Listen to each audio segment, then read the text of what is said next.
go ahead and call the meeting to order. It's a few minutes after 6:30. Um, so let's start with call to order. Announcements. I just have one. Yes. The service award, you may already have seen your email from Rebecca, but we'll be asking you to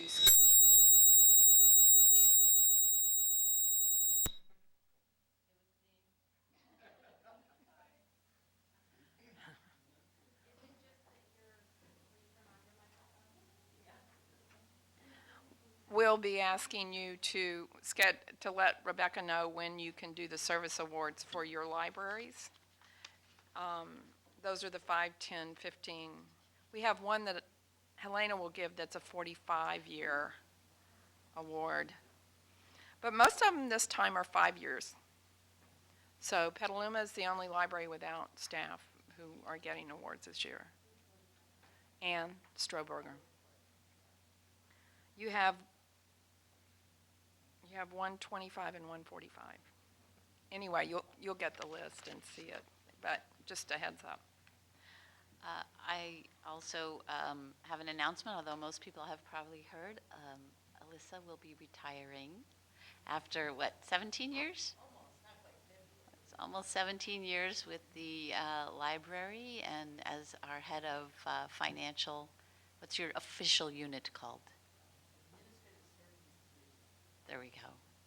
We very much appreciate all the time and effort that she has given to us, and we'll miss her quite a bit. But congratulations. Although I can't imagine what you would do that's more fun than this. Well, and do you know she said today she's only missed 4 commission meetings in that whole time? Wow. 3 of which were when she was having her baby. Wow, that's amazing. Thank you very much for all of your years. Are there any other commission announcements? Okay. We'll go on to public appearances, and this is for items that are not on the agenda. If any member of the public would like to speak to an item that is not on our agenda, now's your chance. Okay. Moving on to commissioner comments and information items, including updates on lab activities. Do we?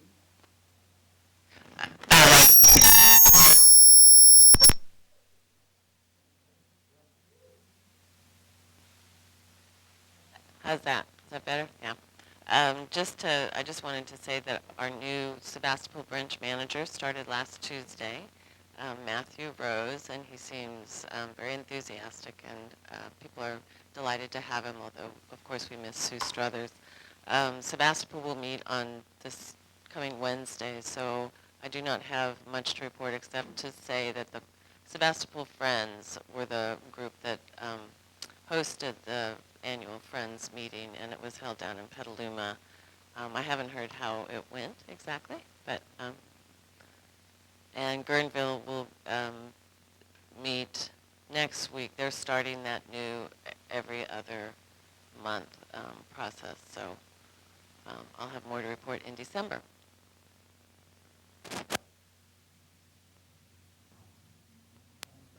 Anything. I've been away for over a month, so I didn't go to either of the lab meetings, and I'm kind of not up to what's going on. I think, Susan, you went to one of them?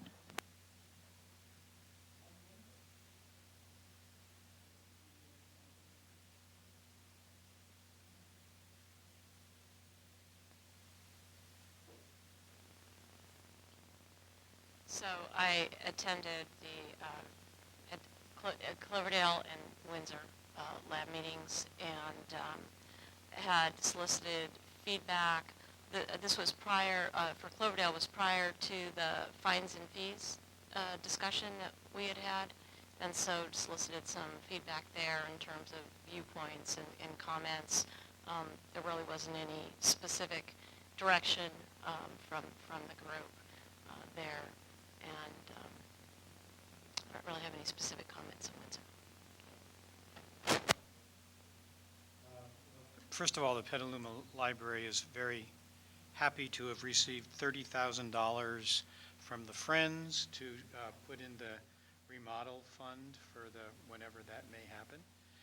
And book sale starts this week, Wednesday.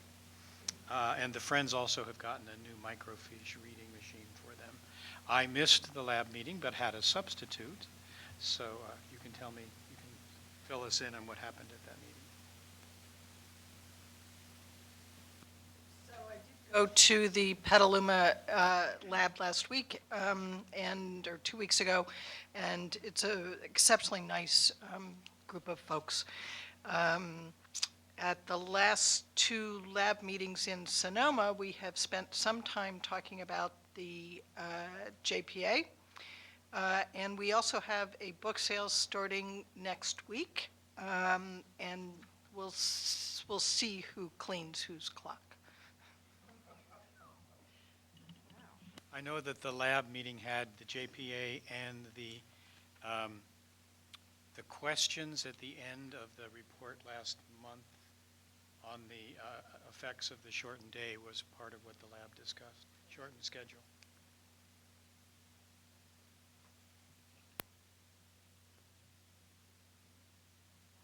Yeah, we had a lab meeting back in the 16th of October, and there were several questions I said that I would bring to this group and to staff. There was a change in the election of officers, or had a change. So Lisa Moore is now the chair, and Barbara McKenzie is the vice chair. And I think a really good thing that we had on the agenda, which seemed to go over pretty quickly with the entire group, was to change the frequency. We've been doing quarterly meetings, so now they're going to be every other month, which I think is important, just to keep the information flowing. And I'll submit the questions I have here for staff in writing, because they were in our minutes, but just quickly in a nutshell, there was a question about the cost of requests and the appropriate distribution among different branches, providing a more user-friendly, from the layperson side, budget to look at, the cost of opening on Mondays. You know, there was that, we had followed up on some of that, and I did try to explain it, but I said I would bring that back just to see how all the different costs were computed. And we brought back up the discussion of the late fee exemption for staff and volunteers, and they were wondering, a couple people asked, is there a way to provide, because we understand, you know, if you're a staff person and you need to check out a book for an extended period for some research, using your card could maybe be somewhat problematic. So is there a way that there could be this, and I have no answer for it, of course, some kind of a staff card that staff could then use that wasn't tied to an individual? Don't know if that would work or not, but I did say that I would bring that. There was another really good discussion from our teen rep on there regarding a teen space in the Rohnert Park facility. And since 1995, I've been affiliated with the library in some way, shape, or form. It started off when I was first on the city council. I was appointed as the liaison to the lab, so I had 4 years with the library then. Somewhere there, it morphed into a group to look at the feasibility of building a new facility. That then changed to the Library Foundation, and then that moved to the Library Commission. So since '95, where am I leading with all of this? I think I finally have decided that I can't continue to do this position well while I'm doing my city council job. And even though I may find out tomorrow night that I'm no longer a city council member, however, making an assumption that maybe that may happen, that'll be another 4-year commitment. So this looks like it's going to be my last meeting as a library commissioner. And do not raise the one eyebrow. That's not fair. I'm not going to look at you as I talk. I'll look at Tom. Don't raise any eyebrows, Tom. So that is all I have to report.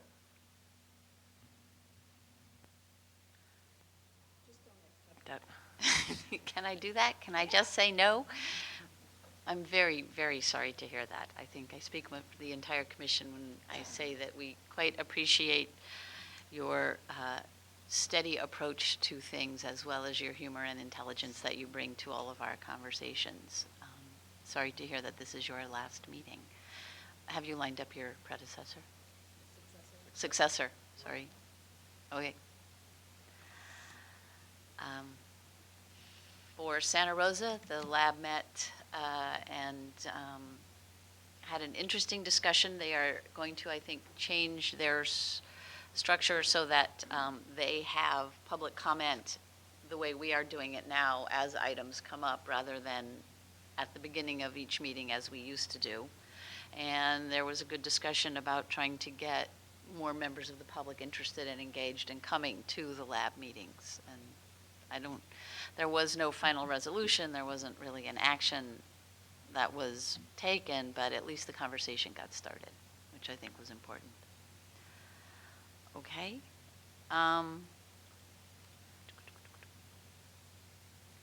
Let's move on to special discussion items. So the first one is a staff report regarding exactly what your lab was asking about, whether there is a way to have a different or better financial management system with reports that are easier for the public to access and understand.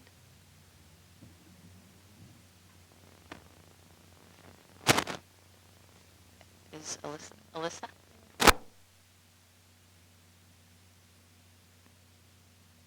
Would you like me to go over the report, or how would you like me to approach this? Why don't you give us what you think are the highlights and the important bits? You don't have to read the entire thing, but, and then maybe people can ask questions as we go along. Okay. Based on discussion that has come up over the past year or so, there have been a lot of public comments that the budget and the financial reports that the library presents are not very, let's say, user-friendly, and also do not report on a programmatic level, meaning we don't have costs by branch or by any type of library program.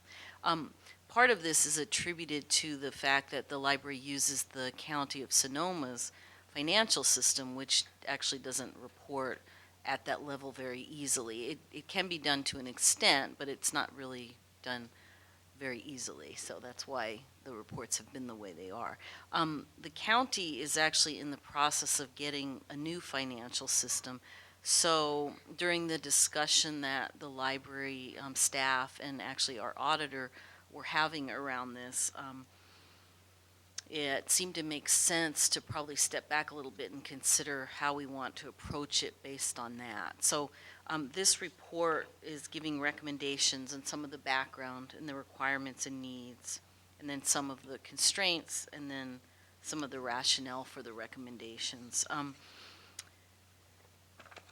Right now, the library in the short term will be looking at modifying the current system that the library is using. And when I say modify, I'm talking about setting up some more reporting in the structure that the library is using with cost centers and the chart of accounts to, at least in the short term, give some more detailed visibility to some of the things we want to see by library branch.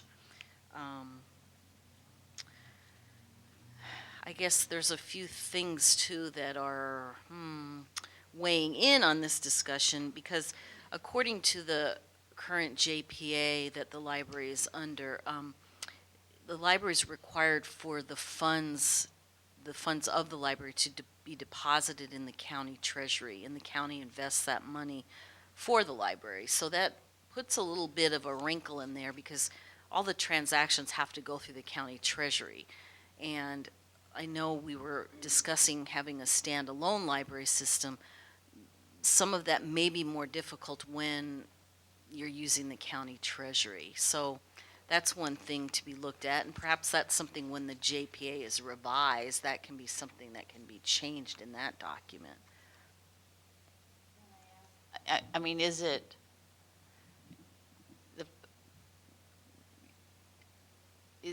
possible to use the county as our treasury without adopting all of their software, or is that something we'd have to have a parallel system running and we have to have the entire county system plus something else if we want something else. Most likely. I mean, there may be ways to download the data from the county into whatever the library's standalone system is, but in effect, you're dealing with two different financial systems, which can be cumbersome, and, sometimes it takes more staff resources to do that, So- too. At the very least, they would have to talk to each other. Mhm, And, I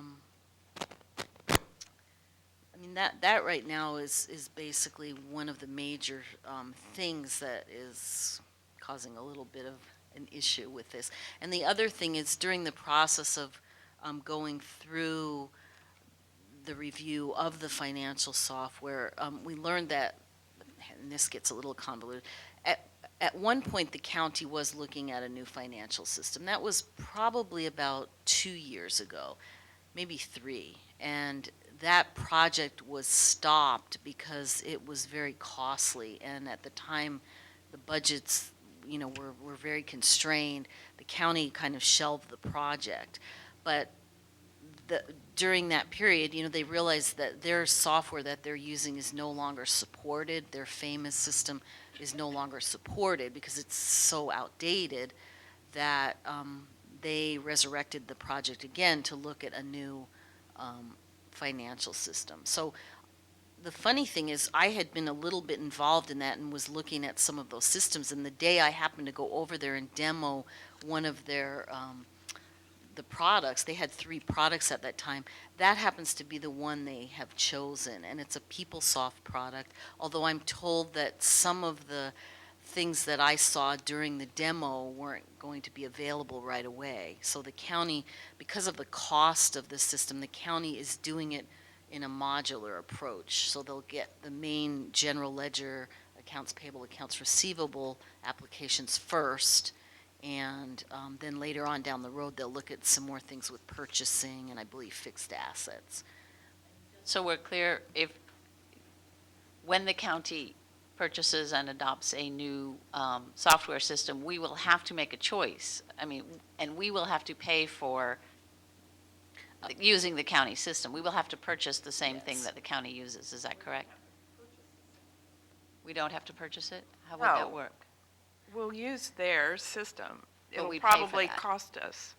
I mean, because they'll bill us. I mean, they're going to allocate that cost out to their customers. But we would have to buy a license. I mean, we would be an added-on. No, we would Okay. be part of their system, the be same way part of their we are now. Okay. I mean, really, Do we pay for their system? Yes, Yes. $60,000 a year for their accounting services. yes. And that includes using the software. Yes. It includes using Famous. Right. Okay. Okay. Um, And We don't know what the cost would be with the new software, right? They haven't figured that out yet. No, they aren't quite there yet.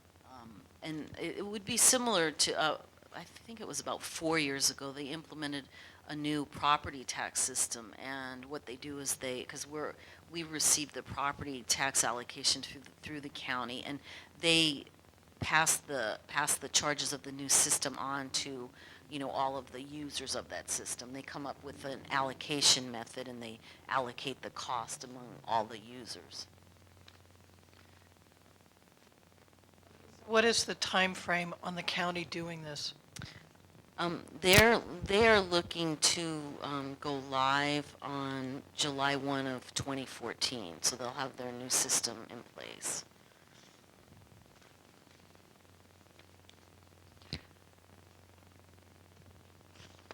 And in the short term, using the existing system and breaking out, more detailed branch cost accounting, does that cost us more to add functionality or add, more detail to the existing structure?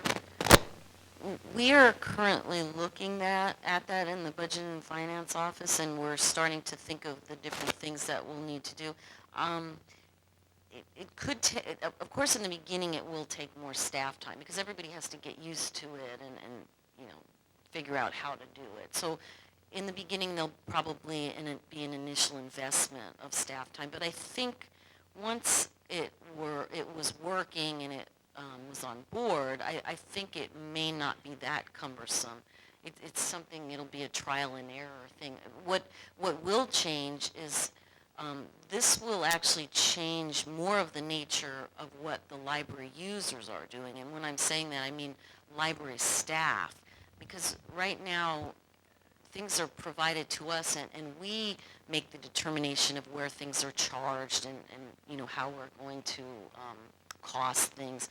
With different branches and programs, and when I'm saying we, I mean the staff and budget and finance, will most likely no longer be able to do that as accurately because things are going to be coming from us that need to go in all different places. So it does mean that the library managers and supervisors or anybody that's providing information to us will have to have a level of understanding of where they want to charge this, where they want it to show up on their budgets. So that'll be a little bit of a learning curve. That's a change. We're not currently doing that.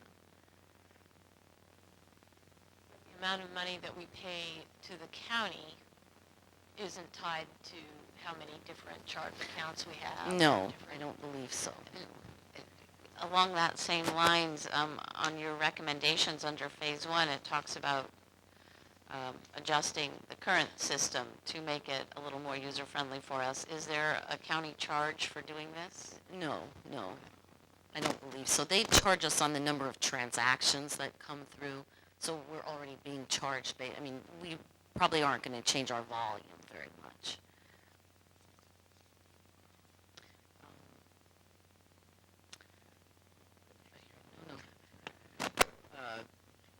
One of the problems I think we're having now, it seems to me, is that our two systems don't completely mesh. Okay, the county system was not set up to take care of the idiosyncrasies, if you will, of the library. Yeah. So will we have the opportunity for any input with what they're doing and say, well, wait a minute, if you did it this way, it would make it a little easier for us? Or do they just kind of not care? Yes. No, we're in the process of choosing their new system. They've already chosen their system. Okay, so System they've chosen, Elisa? I really did like what I saw. However, we're not sure exactly what was being demoed is what the county is going to be able to purchase. I have a feeling it's a lot more of a vanilla version of what I saw, because of course they were trying to demo and show us, you know, all these neat features that it could do, breaking out budgets and drilling down and things like that. But it did look like it was a pretty user-friendly product, and it was probably light years ahead of what we're doing right now, because we're using an old mainframe system that has been modified with report writers on it and, you know, different modifications to make it more friendly for the user. So I think it'll be a lot cleaner than that, a lot more streamlined. Would we be able to do what we're going to be trying to do with this old one and tailor it a bit towards what we need in terms of charts of accounts and things like that? I do believe so. However, there are some applications that the library currently doesn't have, and the county isn't really going to be working too much with any of those. They're not going to be working with purchasing. They're not going to be doing anything with fixed assets, not right away, or human resources. The library is not on the county's payroll system. We have our own payroll system, and on that payroll system, the library has never purchased the module for HR, and having a human resource system in this day and age, with the size that the library has grown to, has probably become necessary. You know, in the past, there weren't, it was probably a little bit easier to do things just running reports from payroll, but I think we've surpassed that at this point. So, I mean, that's something to think about in terms of investment that the library might want to do, because there are other needs, and this financial management system isn't addressing those right away. And things like the HR system right now, there are a lot of labor-intensive, very staff-intensive reports and that kind of thing that we do that would be much easier to do with an HR system. And there are modular systems that include HR and purchasing and some of the other things we need, the fixed assets, reporting, budgeting, that kind of thing. I'm assuming those things will be factored into all of the considerations when there's a final, not final, but as recommendations for what we need to do to accommodate the county and to make sure we get what we need, and whether we want to do a parallel system or whether we want to just use their bit and do some other bit over here and all of that. Elisa, at one point, we had talked about essentially meeting the JPA's requirements by having the county as our banker and having our own systems. So essentially, we would not go through them for individual transactions, but for cash. Yeah, I'm not so sure how that would work, but that could be a possibility. I just don't know if taking it from them and then trying to reclassify all of it, it sometimes is difficult. Well, so. it would, well, and we can certainly talk more with Will next month about some of these options because he was involved in the discussions. Certainly, there are all kinds of advantages to having the county manage our cash, and just one of them is the cash flow issue. I mean, they cover our cash flow. I would prefer not to have to worry about cash flow. So there are advantages to keeping our money there and having them be our bankers, so to speak. It's at what point do we manage our own transactions? You know, do we keep certain functions at the county and have other functions here, or just how do we do it? Maybe the treasury for us, but we still do our own separate accounts payable and that kind of stuff? Or That's not what, really? that's what Will had suggested might be a possibility, but the recommendation that we go ahead and do this library-related cost centers and chart of accounts, as Will said, we have to do that anyway, whether we have our own system or a new system, and so that's why it makes sense to do this in the two phases, and while the new county's bringing up their new system. I mean, because the JPA conversation's going on, I guess part of the question would be, is that something that the commission would think it would be important to try to the extent we have an influence on the outcome of the JPA to put more flexibility on it? It's actually in the white paper as one of the things the commission, in the white paper that we looked at last time. That's one of the things is more flexibility for financial management. There's some very clear requirements in the Joint Exercise of Powers Act. You have to meet certain requirements legally, but those are all what I would call sound fiscal stewardship. But we could have more flexibility in exactly how we manage our cash or manage our money. But we'd always be tied in order to use them at some aspect of being treasurer. Well, under the government codes that The Joint Exercise of Powers Act, yeah. control the JPA, we would be allowed to have an officer or employee act as a treasurer. That person or anybody dealing with money would have to be bonded. It's not required by the law that the county act as our now. You know, the question will be what kind of oversight does the new JPA group want, and what do they want that to look like, and how flexible. And I don't disagree with Sandy that having the county that sort of subsidizes our cash flow, as it were, because things don't come in on a regular basis, and is not bad. I'm not sure it's in our best interest to completely divest ourselves from the county if we can get a handle on the software and figure out a system where, you know, the county can do what they need to do and we can still track. I mean, I think this is less an issue of how the county is doing it and more an issue of us being able to track what's happening and then put it in a format that everybody can read and understand, and so that we can decide if we like it or not. It has to do with both budget and Right. reporting. Right. Because we have to budget based on their format and their approach right now, which is not as conducive to, or it's just not as transparent or easy to explain as we might have if things were a little more library focused. I do want to add one more comment that in terms of being with the county, it's not only the cash flow that is an advantage, there's also a protection in being with them because all of the investments are made in a very large pool. So if you had a situation where there was something that was a poor investment, which can happen, that can happen to anybody, you've got the weight of that pool behind the library's investment so that it's like half your portfolio didn't all of a sudden go south because the chances are there's a smaller amount invested in that poorly performing whatever. So that does give the library some protection because those investments of the libraries are in with a much, much larger pool in that treasury. And the other thing too that I think sometimes is invisible to some of us, even to some of us working with it, the county is doing all the IT that's behind the scenes. Like for instance, if we have a problem, we call their help desk and they figure out what's going on and they straighten it out.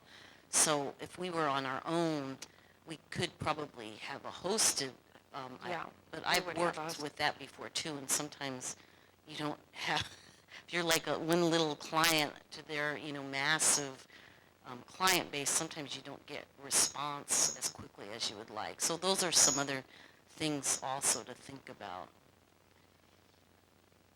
Well, and there are other options for investing our money in large pools of cash that are for government money. That's the other thing to remember is to know that there's actually a state level organization that some JPAs use to invest their money.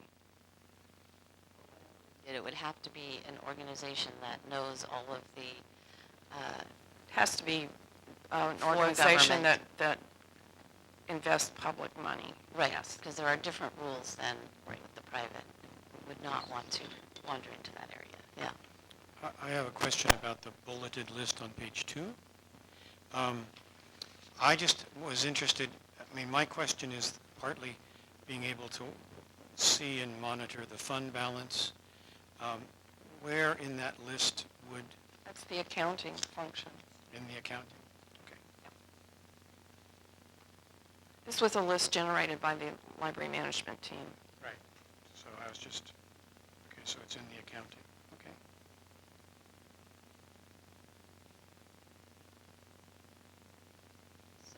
In terms of the library moving forward, the county is aiming at July of 2014. What are we looking at in terms of decision-making, finding out what our options are, and moving forward on things? Well, I think it's very feasible at this point for the library to be able to go into the July 1, 2013 fiscal year with the new index numbers for the cost center and the cost centers and a new chart of accounts that gives some more library visibility to some of the different line items. We could understand. Well, hopefully, although I did just take a look at one that was from another library, and for some reason on that library, accounts receivable is a huge part of their chart of accounts, where to us, accounts receivable is very minimal. We barely use that here. So you can't even really look to another library and say, oh, this is what we should be doing. I think libraries tend to be very specialized, so you probably have to come up with what works for your own organization. Which piece that could be done by July of 2013? I believe so. I Although it's easy for me to say. I want to be very clear that we're not just talking about branches. We're talking about programmatic, and branches are part of public services, but we can't lose sight of other functions. And those changes will be using the current Famous. famous system and just changing how it is looking at things or how we're addressing things within it. Yes, exactly. A modification of the budgeting process by line item and by cost center. A time frame, I know your time frame, but is there a library time frame perhaps for, I assume that by July of 2014, we're going to have to sort something out because we're going to have to get on board with the county or decide what else we want to do. So is that feasible for us, do you think? I do, although my recommendation would probably be to wait and see what the county is offering, because really at this point, nobody's quite sure what that is. And once that's established, you may want to take a look and see if that is meeting the library's needs. And if not, then, decide how, what options at that point you want to pursue, how you'd like to do that. That would be my recommendation. Well, thank you. Are there more questions? Okay, we'll take public comment on this if, want to stand up, and do we have a microphone? Yes, it's right there. Right there? Want to come up to the microphone? Anybody who would like to make a public comment? Yes, please come on up. Hi, my name's Kathleen Deemer. I just was seeking clarification about Phase 2, about the complete the description of library's requirements by FY15. Just reading your documents and overhearing stuff, it seems to me you have a description of your requirements. So, and that you can be proactive with that. And so I'm just confused what that Phase 2 is compared to your ability to already go forward proactively and say, these are our requirements. This is what we need for budgeting. This is what we need for reporting. And just keep pushing that and then seeing, okay, we've done 2/3 of it. We still have the third to go. We can take that independently and the county can't handle it. And, so I just don't understand Phase 2 and the timing of it. Thank you. Okay. Did anyone want to respond to that? Only that it appears simple, but it also involves getting some assistance with identifying, actually fleshing out our needs and going through a request for information process and finding out what vendors have. And it's a lengthy process to go through. But internally, can't you make the memo or whatever to say, this is basically what we need, and even prioritize it? Like, this would be fabulous, but we know that's too esoteric, but we at least need boom, boom, boom, boom. And have the county work with that in their selection of, resolve. I mean, you already, your frustration and the impetus of the joint powers review, there's a lot you already know that it seems to me to plan in front, and not in the sense of putting out an RFP for vendors, but just to be promoting with the current county system and knowing for yourself what's left over. Thank you. So I don't know why it takes till FY15, other than being able to say, we got all this from the county, but we still have this, but sort of your checklist can be created now and maybe not that long. Right. And let me just clarify and tell me if I'm wrong on this. My understanding is we're going to be working on this as we go along. This isn't going to be just we're going to stop now and wait until 2014 and see what the county comes up with. We're going to keep moving forward, but it's a process of a rather slower process of refining and adding and then taking out and then adding back in and figuring it all out as we go along. So I would assume that there will be updates as we go along to the commission and where we are with everything. It's going to be fairly intensive to go through the development of cost centers and chart of accounts. So I would say that that's going to take the next 6 to 8 months to get done. And while we're doing that, we won't have the time to work on the other. But in that process, are you going to then, I mean, will that help clarify what we need out of a separate system at all? No? No.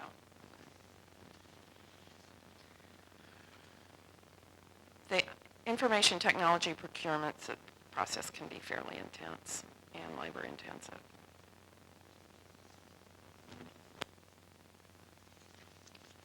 Are there any additional public comments? Okay. Additional discussion by the commission? Thank you very much. Appreciation too. us and also to Will for Yes. the support that he's given. Next, under the special discussion items, we have the committee reports on the Joint Powers Agreement Committee. We haven't actually met again since the first committee meeting, I think they're calling themselves the JPA Review Committee. So the JPA Review Committee met October 26th. Our subcommittee has not had an opportunity to meet and discuss since then. However, I'm happy to give an update. The JPA's first committee meeting I thought went very well. It was primarily organizational. Mike McGuire, Supervisor McGuire, was chosen as the chair. John DeLasso, representing Katati, was chosen as our vice chair. An executive committee to plan the agendas was set up, which is Supervisor McGuire, John, and myself. Everybody went around the table. I thought there was a good discussion about what the cities were looking for and people's concerns, and I had a very good sense that this was not a group that was trying to dismantle the library, that in fact this was a group that was very sincere in their desire to make the library work better, to be stronger.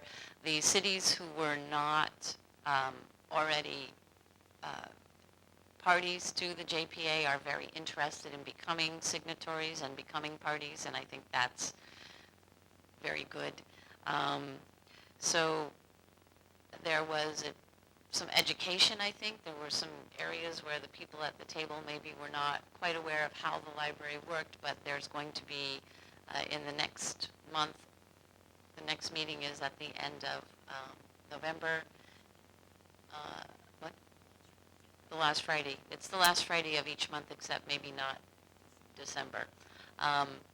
But at the November, there's going to be tours for those who wish to tour the various library branches, and then at the next meeting, I think there'll be a presentation by our director of the state of the, an update on the state of the library and just the basics, so everybody's on the same page. And we will also present the white paper that we approved here last month.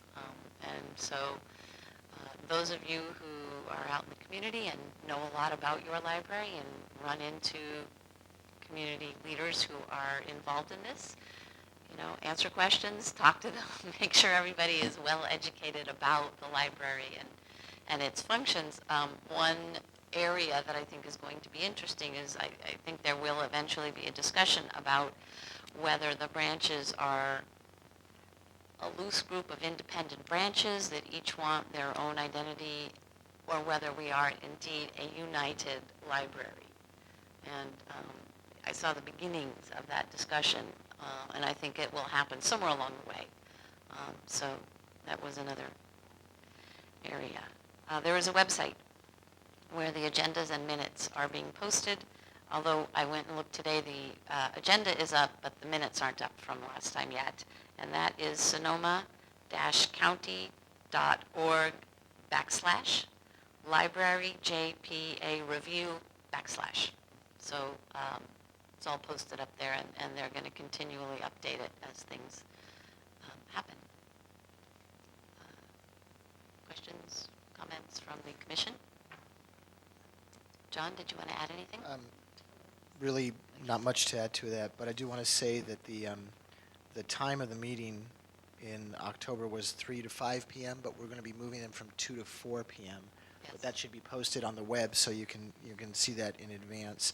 And one other thing that we talked about doing too, or at least that I brought up, was to make sure that all of the jurisdictions represented, the county as well as all the 9 cities, be pushing this information through their city council chambers, posting the agenda and even the minutes. So we definitely have a commitment from Katati, I can guarantee you that, but hopefully all the other cities will also follow up. And where you guys have your contacts with cities and city staff, you might want to just remind them of that too.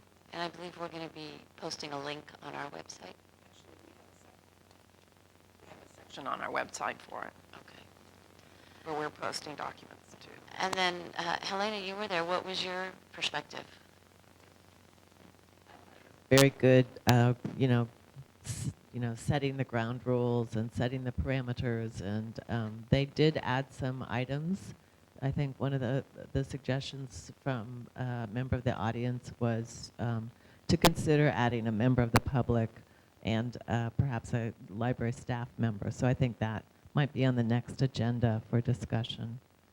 But I thought, I think Mike McGuire will be a terrific chair. He's does a great job. So I think I'm impressed that they're going to get this done by the end of May. So I applaud that. And I think it'll be an interesting process to watch. Just to be clear, that's a goal, to have it done by the end of May. It's a goal. Well, I think the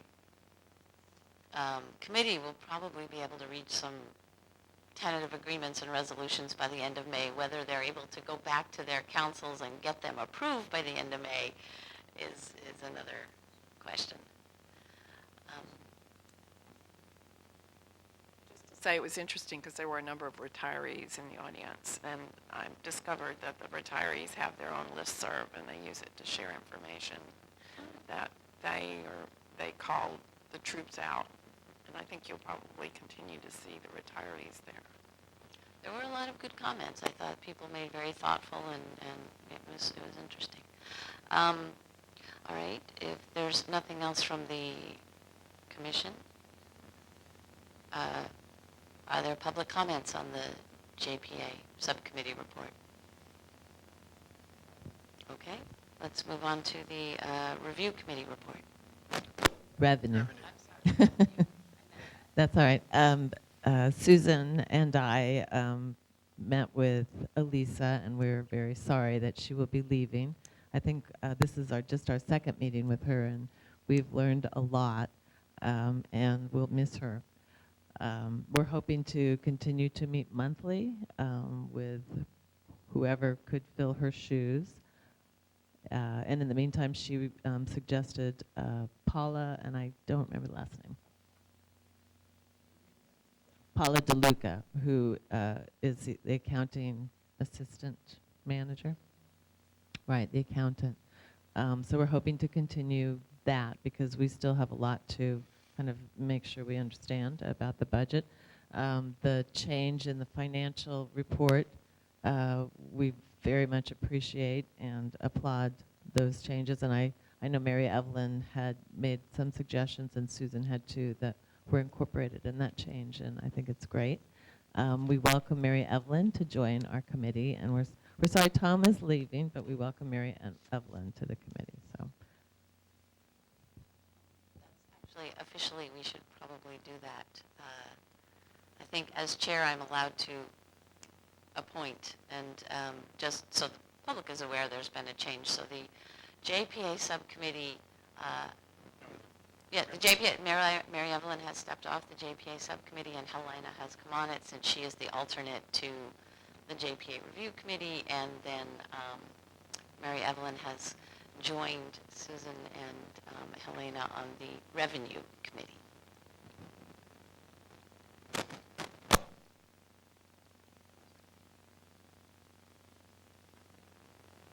Any discussion by the commissioners on the revenue report? Comments from the public? No? Okay. So moving on to number 5, approval of minutes. Are there any, well, first, is there a motion to approve the minutes? I'll move to approve. Thank you. Any discussion or changes? well, it's hard to get used to them being so brief. I keep reading them and going, wait a second, what did happen? So it's a little bit of an adjustment, and I don't know how the public feels about it, but perhaps we'll hear. Because it kind of, you have to look there and then go, oh, I need to go review the video. So it's a little awkward, I think, from the point of view of trying to go back and remember what happened. Right. But On we'll the other keep hand, trying it. I'm suspecting that there aren't going to be any typos on the video, so that we'll need to correct. It saved about 2.5 days of staff time. What would be nice is if there could be some sort of, I don't know, table of contents for the video that you could click on a hyperlink. I know that's a more expensive feature, perhaps. Actually, but- that's a whole different setup than we have right now. But we can certainly, if we decide we want to go long-term, one option is to do what the county does, which is to contract with Granicus in addition to having the media center do the actual videotaping. But that is not an inexpensive proposition. Okay, would public comment on having the minutes on videotape instead of written minutes? Well, we still have the action item minutes, but anybody want to weigh in? Nope. Any other comments by the commission? All right, all in favor of approving the minutes? Aye. Oh, yes, okay. All right.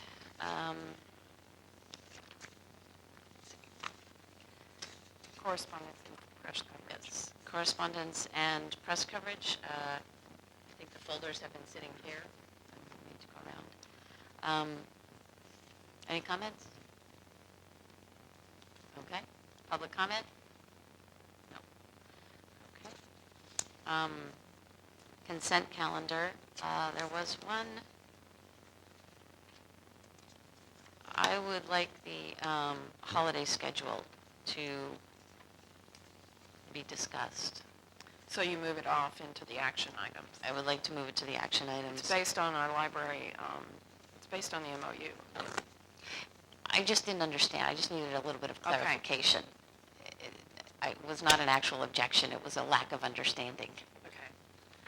Then you'll want to move it to the action item. All right. Could I just say something about press coverage? I don't know if you all looked at the town section of the Press Democrat this last Sunday.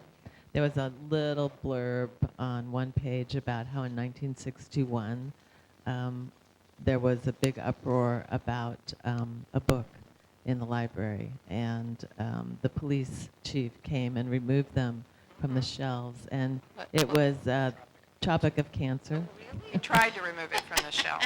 Well, they did. He took it. This little article said he took it to his office and locked it up. But then the commission met like a week or so and decided what they were going to keep with their policy and that the book needed to be put back on the shelf. So Oh, there's another tale about Mr. Sabsay and the sheriff, or the, and that tale basically says he told the sheriff that he would worry about the books. The sheriff could worry about the criminals, and the books stayed on the shelf. So I don't know which one is. Accurate. I think, didn't Gay LeBaron tell that story at his memorial service? Either that or Dorothy did. I can't think Amy. Dorothy wasn't at the memorial. Was Dorothy Yes, at Dorothy. Okay, yeah, that's right. I'm sorry. I can't remember which one came first. It's an interesting item. Thank you. Thank you for that.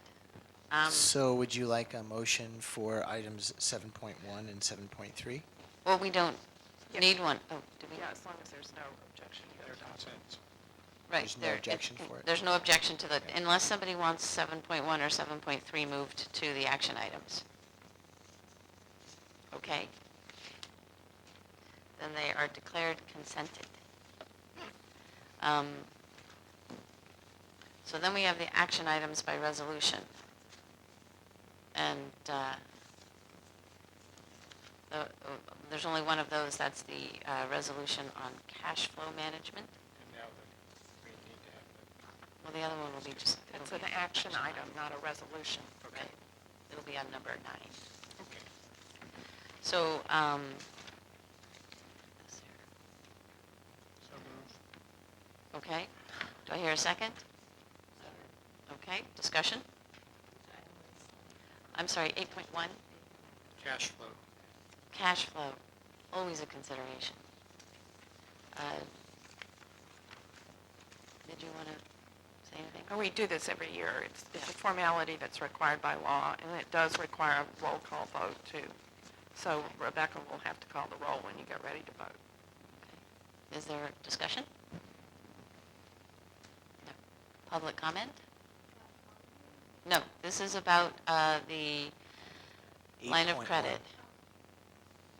We're on 8.1, and we're going to talk about the holidays when we get to 9. No public comment? Okay. In that case, do you want to do the roll call vote?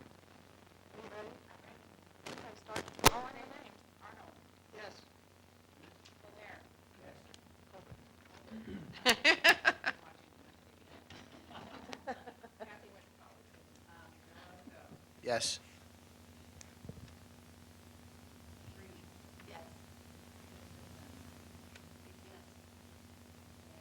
Yes. Yes.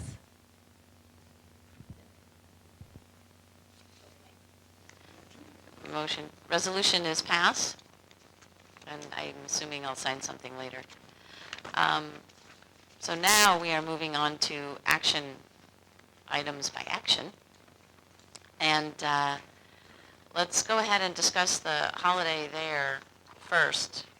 I just didn't quite understand the way that, can you just explain to me really quickly why Central is on a different, or looks to be different? Sunday opening. In other words, if the holiday's on Sunday, it says, or if we're closed for the Sunday, it says Central is closed, because they're the only ones open on Sunday. Well, I mean, Lots, it looks like. well, we close Central when we take the 3-day back-to-back holidays. In other words, if it's a Monday holiday, if it's Memorial Day, we close Saturday for the public service staff. Then we don't open on Sunday, and we're closed on Monday for the staff who work Monday through Friday. I'm very confused. But why don't, okay. And some of these it's also to accommodate what the requirements of the MOU are. Okay. So if it's a Monday holiday, Central, which otherwise is open on Sunday, is also closed. Right. Thank you. And Saturday. But it's the end Saturday part I didn't get, Well, the staff who work Tuesday through Saturday, right? when it's a Monday holiday, they have Saturday off. We have to give them a day off. The other option would be to give them Tuesday off. What do you mean?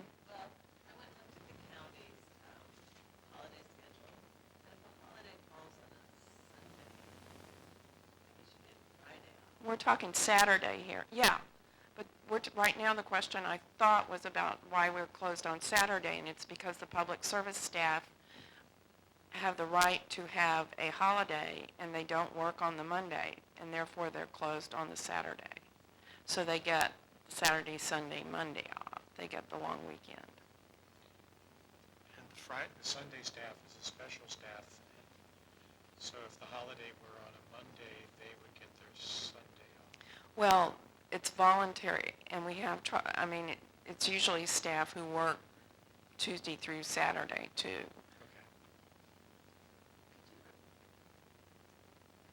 Okay. Remind me, did any of the branches used to be open on Sundays? No, only Never. Central. Never. Not in recent memory. I don't believe so. Okay. Do you remember anything, Elisa? She wasn't. Okay. Where's Keto? She's in the back corner. No. Yeah. So I don't believe they've ever been open on Sunday except at Central. Okay, I know I'm being really thick. Let me just ask my question in a way that I'm sure will embarrass myself horribly. If all buildings are closed on a Saturday, that includes Central. Right. So why does Central also get a Sunday closure? That's what I'm not, and I know, I'm sorry, Sandy, one more time. I apologize. We do a 3-day weekend. It's for the staff Because everybody else is going to be off on Sunday anyway. because everybody off is off on Saturday. It's to give them one long weekend. Right, okay. We could be open on Sunday, but that would be particularly difficult for the Sunday staff. And we're already having difficulty recruiting staff to work on Sunday. So you'd have even more trouble because they're the people who work Tuesday through Saturday who usually volunteer to work the additional Sunday, Okay. so they can make the additional money. Is there additional discussion? Public comment? Well, you already figured it out for yourselves, but there are a lot of days that the library is closed, and this is one of the things that the public is very upset about. Every time there's a Monday holiday, we have to explain to people that we're going to be closed on the Saturday, Sunday, and Monday of the holiday. So if they come running into the weekend, coming running in on Saturday to pick up stuff for the holiday weekend, we're closed.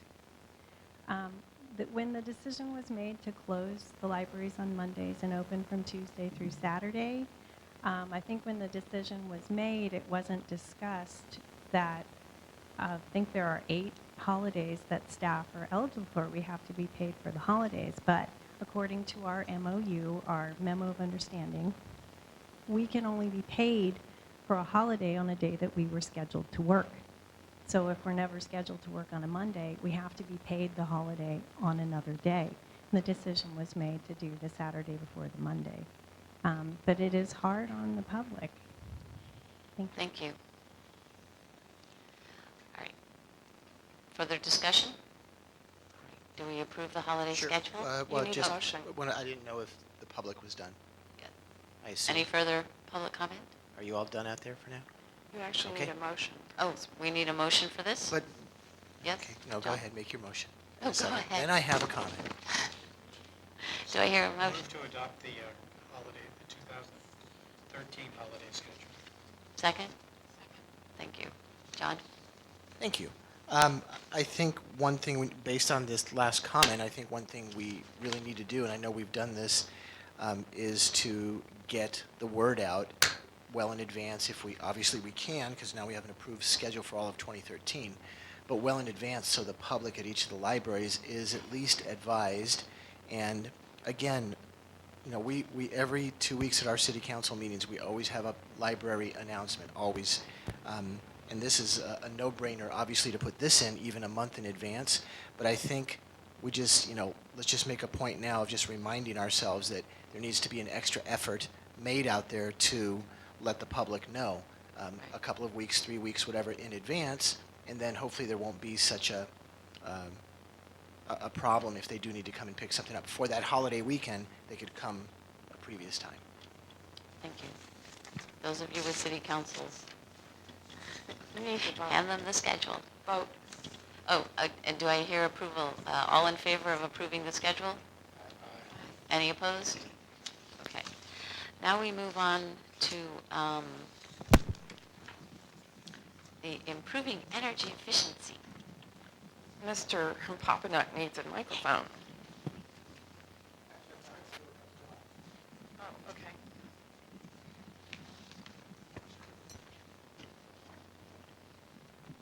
This is a list.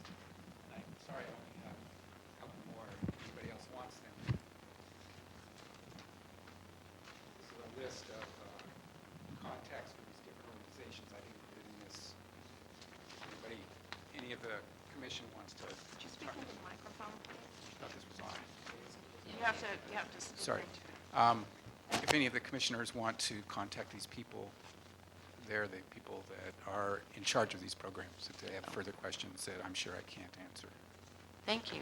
And let me just start by saying thank you very much for the time and effort you've put into this report. It was very interesting, and I learned a huge amount, and I like the direction that it's headed.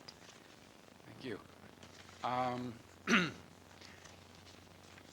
Actually, the library facilities department has been very interested in energy efficiency and conservation, both for the financial reasons, but more importantly for our environment. And it's my personal opinion that the library as an institution is a valuable source of education, and some of these programs that we do can be a demonstration for the rest of the public, and some of these programs actually have an educational component to them.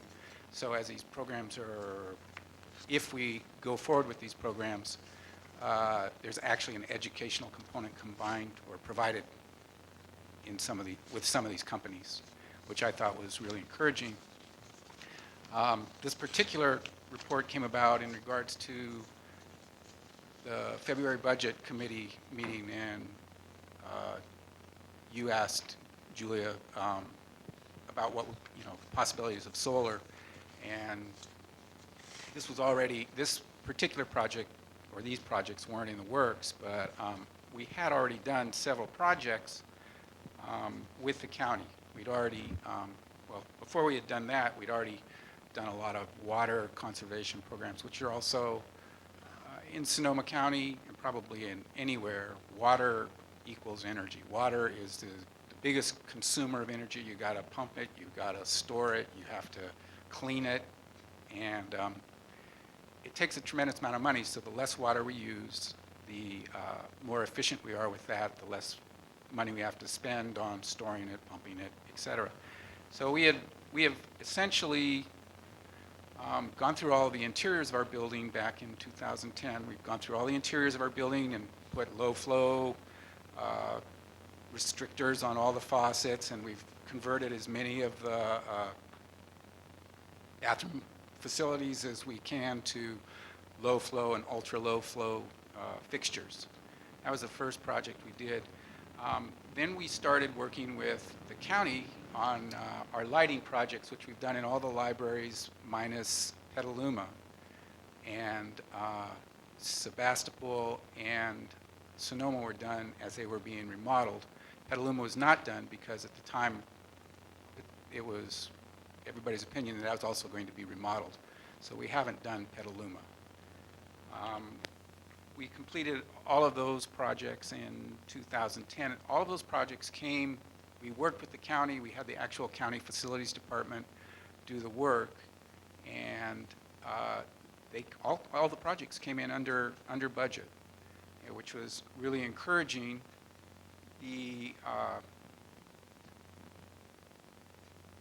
There also were PG&E rebates for all of those projects, and we're still, oh my God, the Public Utilities Commission calls me once a month saying, can we take a few minutes of your time, and an hour later I'm done with a survey on whether I did all this work. So those were the first two projects we did. In Central, another thing that we got PG&E rebates for, and also for just the cost of the building, is we've begun the process of converting our very old, antiquated building controls to where we have more temperature control over the building. And I don't hear complaints as much anymore, so I guess it's working. So to get to where we are today, the person that is most responsible at the county, and actually he's the person on this list, is this man named Sam Rorick. He's the second person on the list. And I've been working with him for several years through the county projects, and also even on some of the water projects. He's with the Energy and Sustainability Division for the County of Sonoma.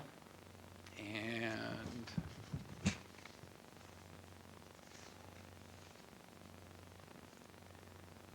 he was the one who first let me know that these two projects were available that I'm going to be discussing right now.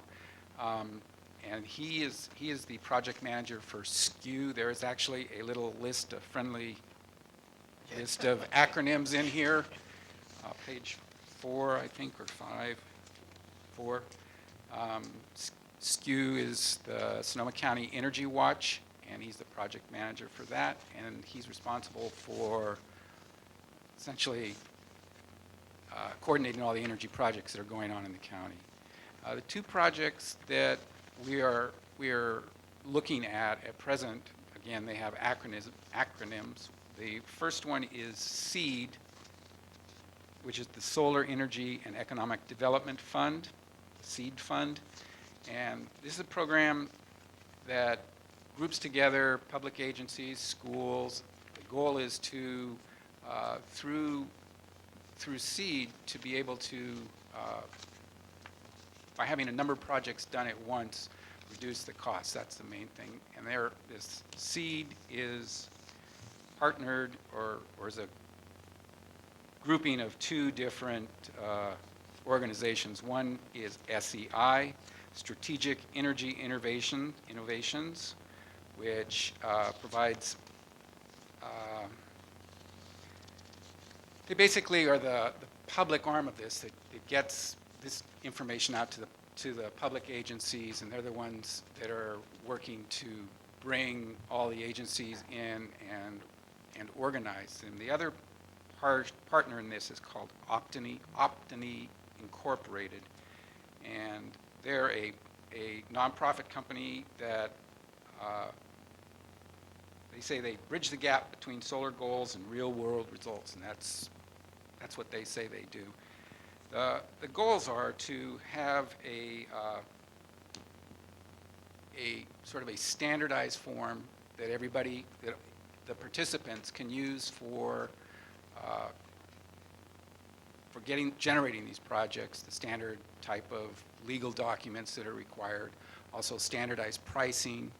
The idea is that if we have a big enough group, we can get some reductions in costs. And they're projecting through other projects that these companies have done, this consortium has done, savings of between 10 and 12% just on the actual purchase of the materials and the sort of using standardized documents.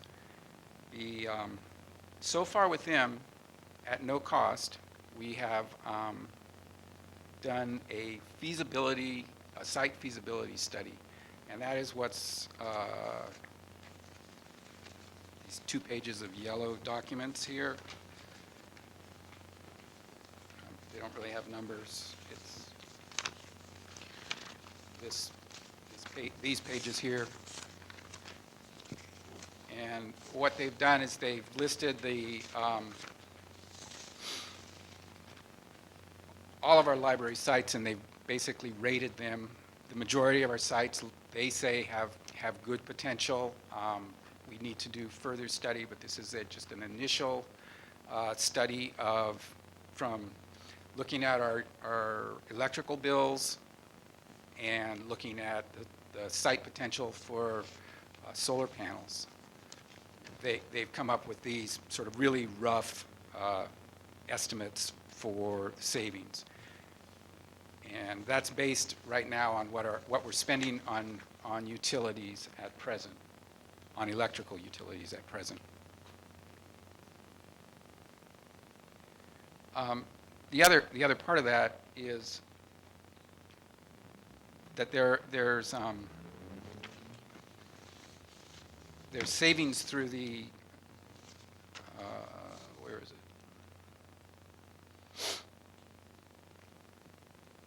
Well, there's also PG&E rebates for all of these programs that are fairly substantial, and that's where a lot of this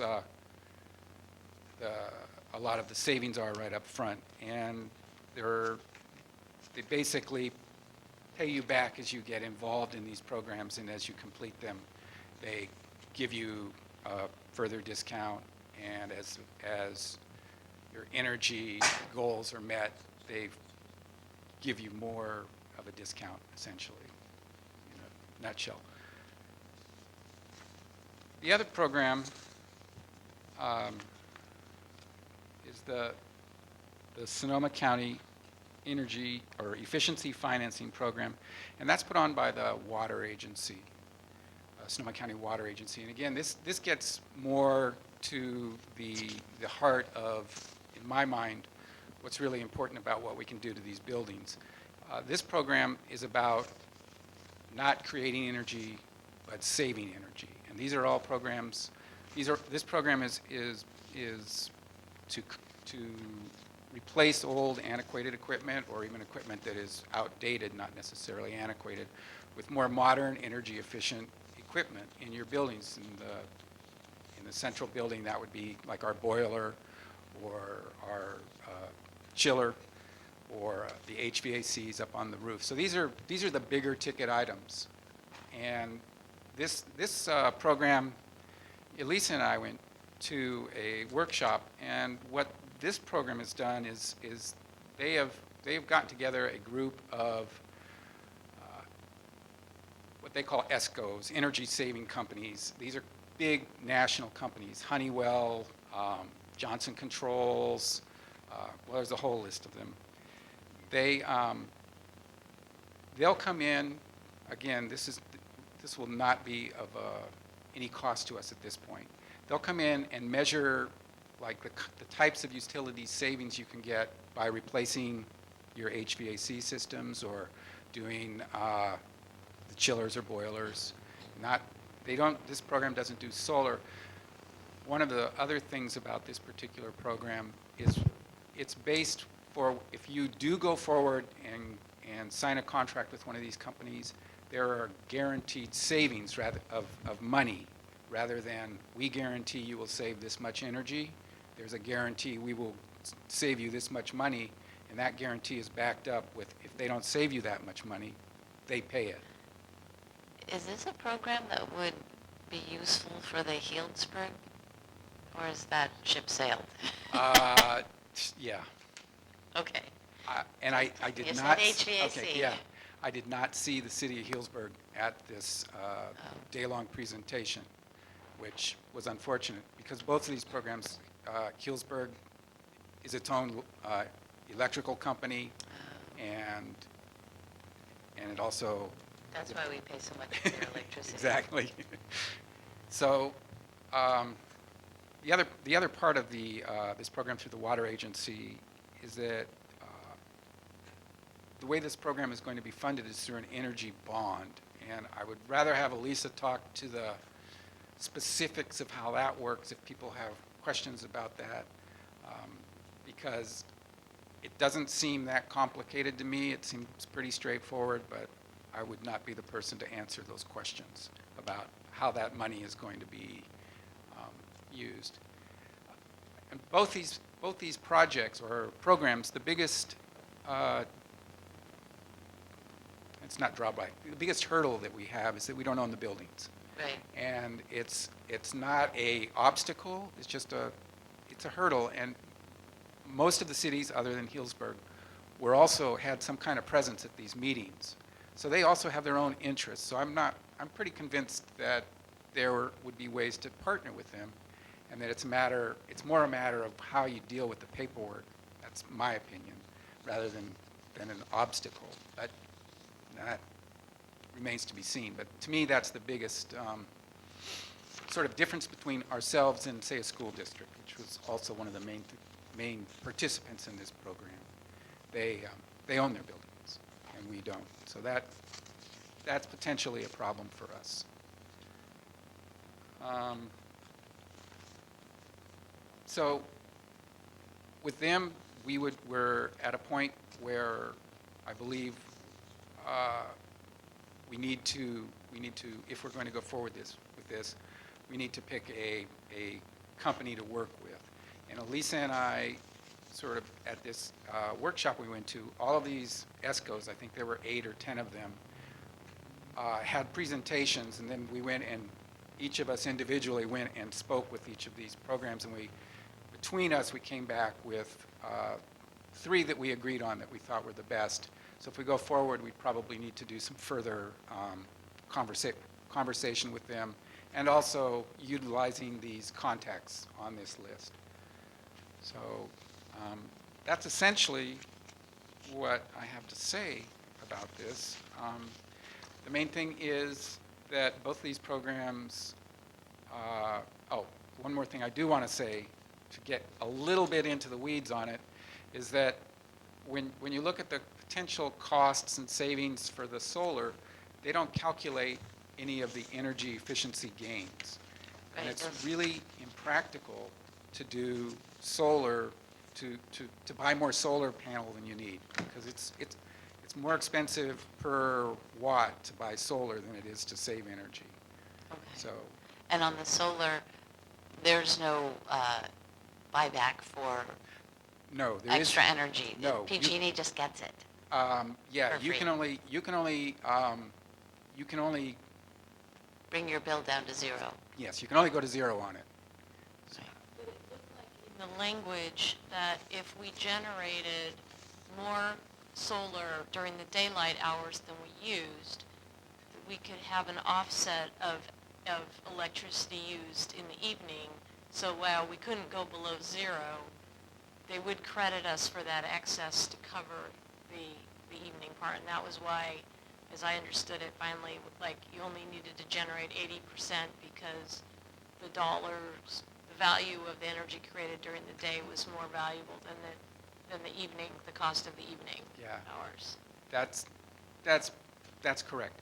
The, also, because the cost of solar, although it's come down considerably, you really don't want, since you can't go below zero, Right. you don't really want to, you don't want to spend more money than you have to. So to your point that we don't own the buildings, does the logic of moving forward on it make sense if some of the cities perhaps aren't interested and some are, and we were only able, to pursue certain ones because at the end of the day we don't make that final decision, we're just a tenant in the building. Does the logic still hold up if it's two as opposed to the whole list? I think so. I haven't, there was no, they didn't say you have to buy all of this. You can do what you want out of it. This is just the offer. And they ranked them. You can, we could do one or all. Again, the majority of the cities were there with their own interests. So I think the potential. Well, I guess I had, along that same line, a concern that, looking at the language of the MOU that we're going to be, I assume this is one of the things we're voting on tonight, is whether to, and on page 3, it talks about anybody can withdraw up until the feasibility studies are done, but once they give us the feasibility studies, then we are going to be expected to enter into binding agreements, and I am concerned that nowhere in this document does it say, assuming the city who owns the building agrees. And so I don't want us to get locked into something where we're tied into something that we then can't complete because of the city, but that becomes a violation of this MOU. So I think in terms of our actual voting tonight, my vote would be to continue the conversation and move forward, but see if they are willing to change this language, because unless we write something in here that says that it is our entering into binding agreements is contingent on the city's agreement as well, it looks to me like we could get stuck here, and that's a concern. This is the lawyer in me. Yeah, and I saw that too. And if you look at section 10 on page 6, where it talks about termination, it says the same thing. That once the feasibility study has been delivered, that we have to pay for this. We have to enter into this. To figure out something Right. and move forward. Right, so I was going to suggest that we at least have county council look at this and add language to it, because I'm concerned about that too. And I don't know that we should move forward until we get the cities Right. and the county for the Guerneville building agreement that they want us to do something like this as tenants. And I don't know that we need to wait till we get the city, every city who owns a building to agree to it, but I think what we need to get is the seed organization to agree that we can have an agreement with them that is contingent upon the cities then agreeing, because I think it's easier to get the city to agree if you show up at their door with a completely done, here's the feasibility study, look, we can do this, here's what it would cost, kind of lay it all out, rather than going to them now and saying, hey, how about agreeing to being bound by something that is not quite fleshed out yet? I think in terms of city councils, it might be. John, you're on one, maybe you can speak to that, but if you show up with an actual proposal with actual numbers and a feasibility study, and it's a done deal, and say, can we do this, as opposed to asking them at this stage whether we can go forward with all of it. But I do think that then the seed people would have to agree that, well, that if the city doesn't agree to it, we're not bound.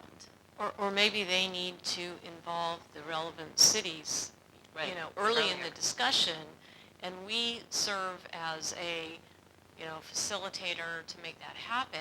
Right. And indicate our interest in moving down this road and kind of let the cities know, yeah, we think this is definitely worth, further exploration, but we don't want to get too far ahead of ourselves because we don't own these buildings, but we'd like you, XYZ cities to join this conversation, and I don't know how the legal documents need to be exactly framed so that we can move forward. But I don't know. I think we would want the cities brought into the conversation sooner than later, because I'm sure the decision making, will take a lot of Right. time there But- too. But if we do it that way, then I guess the question is, would there need to be an MOU with seed from each and every city council? I don't know. I don't know that, I guess the question, what I'm hearing tonight from everybody is perhaps we're not going to approve this MOU this evening, but we very much want to figure out how to move forward on it. Yeah. Yeah. I think that's the key is, given that we don't own the buildings, but we like this direction, format-wise and next steps, what are the appropriate, Maybe the next step is to ask county Structure. council for some direction in terms of what they might recommend. Oh, I'm sorry. It's good to hear all the discussion. I just wanted to add that while Tom and I were at the meeting, we brought the subject up about the buildings and non-ownership by the library. And apparently, it's Steve Shoup at the County of Sonoma County Council who was going to look into, he had spoken to some of the other people there, and he seemed to have come up with some kind of a solution for dealing with the cities. It sounded to me like he was talking about a separate agreement with each of the cities that the library might choose to go forward with. So I just wanted to pass that on so that that doesn't get kind of lost in that. 'Cause did you talk to him? No, I didn't. Just to sort of recap what I'm hearing, that there's several different pathways. Several different pathways that this can be approached from. One of the things that particularly SEED said to us, because they recognize this as, since they're the project that's further along, they recognize this, and they're saying perhaps we can be the driver for the city to say, go to the city and say, we're interested in this, but we can't do this because you're the owner and we're the leasee. So they were encouraging us to go to the cities as well to approach them. And again, the cities are also looking into these same projects. So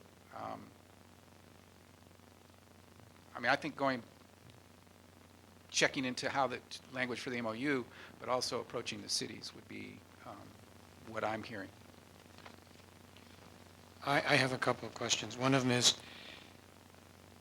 just for confusion, first we need to know what we need in solar, right? So that's the second system you talked about. And that kind of needs to happen first before we go into that. You're shaking your head no, and he's shaking his head yes. You've always said to me, I've been talking about solar for many years. Yeah, he's saying you go solar first and then No, I'm saying you find out how to get efficiency first, right? That's correct. efficiency. You get efficiency first, and that's Right. that second system you were talking about. Correct. The second program. Second program. And we can just go ahead with that without any action on the board of the commission? That's correct. I believe we've already signed the letter for with the water agency to do the, Now, that one didn't have any questionable sections. yeah. Okay, so that's already proceeding. That's Okay, correct. then the second questions I have, and this comes from the City of Petaluma School District has done all their parking lots with solar, and the thing that concerns me, and we are zero solar, we have solar on our house, and I'm wondering about maintenance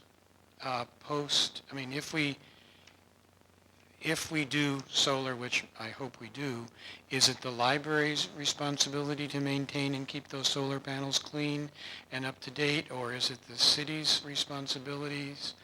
And related to that is, I worry about vandalism on the parking lot once, but that's totally a different issue. Actually, we can't afford to give up any space in the parking lot. So it's my understanding they do carports. That's what I know, they do it in the city, but those are much more reachable than roofs. Okay. Well, And- actually, we do have a sizable portion of dead grass around the library in Petaluma that actually is library leased. But I'm just saying, it is a part of this system looking at maintenance and upkeep, the cost of that and who does it. Yeah, those are options. We can enter into agreements. It depends on what type of agreement we enter into. We can enter into an agreement that we don't maintain it. We can do like the commercials say. We can have just get a guaranteed monthly bill, just like it's not a POP. I can't think of the acronym for that. That's what I think the city of Petaluma, the schools are doing in Petaluma.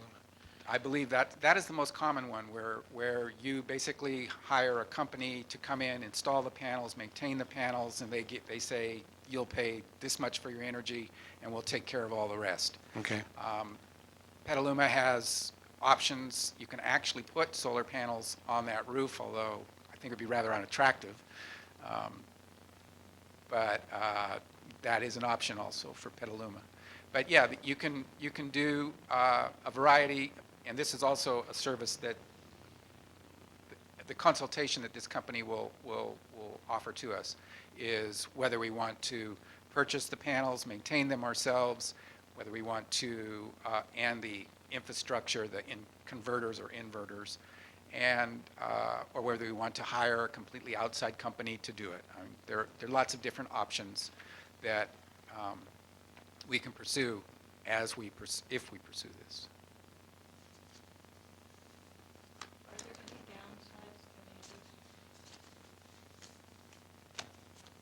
I honestly don't think so. That's my own personal opinion. I think pursuing this at this point, there are no downsides. There, as other than the concern about the fact that we're the leasee.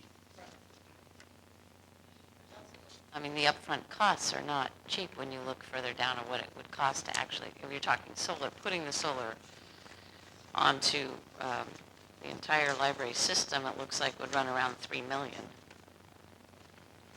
So, we're going to have to do this carefully and roll it out in pieces and figure out where we need to go and how that would all work. So I would agree with Tom's assessment that first we become really energy efficient, then we figure out what we want to invest in terms of solar.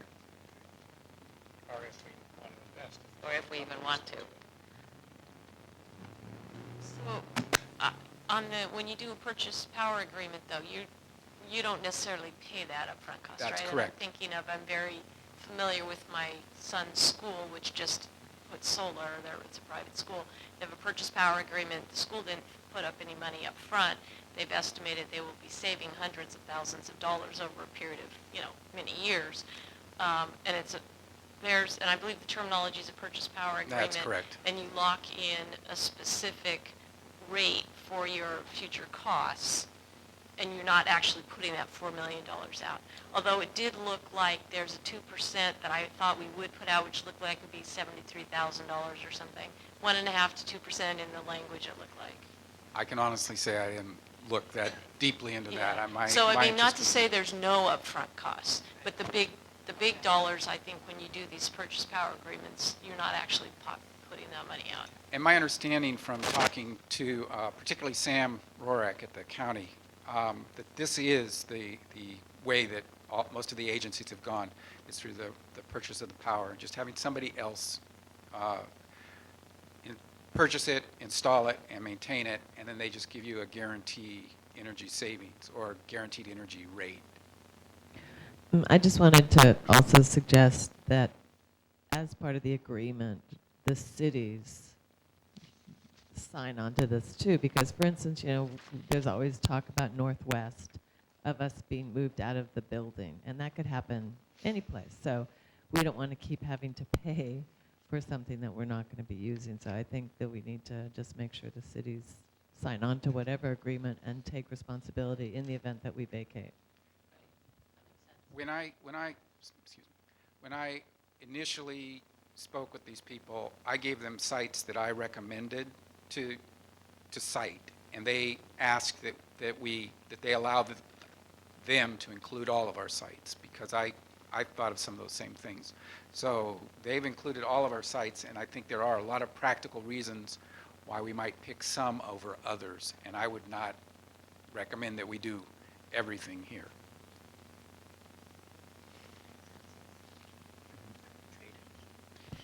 So I would think that any of the cities that own the facilities would be quite foolish not to have this kind of an investment made, because it's nothing but a positive long-term investment for their facility.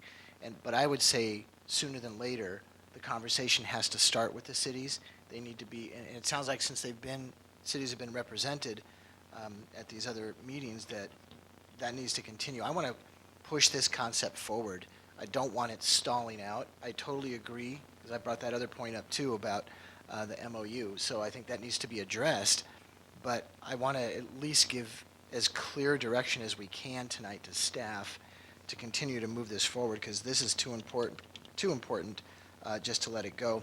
There will be some low-hanging fruit, I think, that'll come out of the process through a feasibility study, and I think those would be the ones the library would want to focus on. There may be some facilities where this just won't work well, clearly, and I think we just need to agree to that now. And I think we just need to also I heard a couple of points being brought up about the selling back to power companies. We just kind of need to move past that. It was very exciting with the first solar array that we got, PV, photovoltaic system out at the park, where we sat there and watched the PG&E meter stop and start to go backwards. I don't care who's paying or not paying for it. I think that's the ultimate goal. So I just, I'm trying to see if I got through all my components. The educational component, that's down the road, I know, but that's great that that's also in there, because even though I may come here as a homeowner and say, I can't really put something like that on my house because it's a little too large, I still think the concept is there, and home systems are getting to be more and more popular, and there's a lot of alternatives. So just wanted to say my piece that let's make sure we give clear direction to staff, because this is a really important project. And thanks for your work on it. Mm-hmm. Yeah, agreed.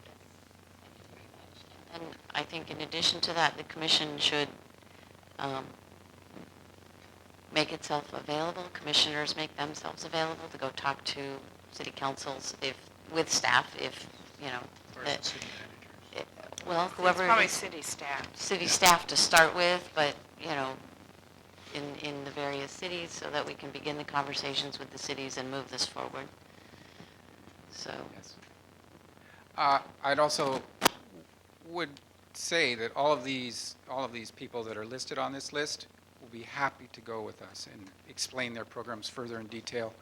And that's one of the reasons I provided the list, is because these are people that know their job is to speak to these as opposed to me. And they're the salespersons. I would agree with John that we want to make sure the staff knows very clearly that we want to go forward, cautiously, Yes. but go forward.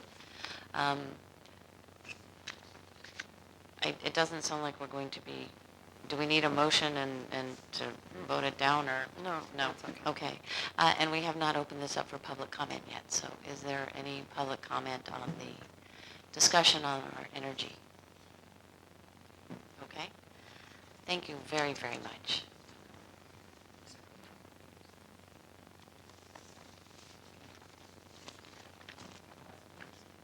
Is it Rosa? Moving on to. Woman, man.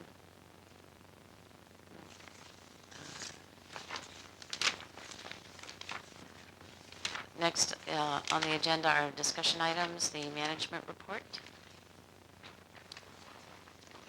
First part of the management report is focus and finish, Yes. so I'll be happy to answer any questions.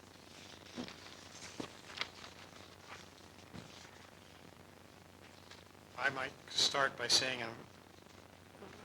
for a couple of months I've been commenting on 1.1.1. Nothing happening. It's really nice things are happening.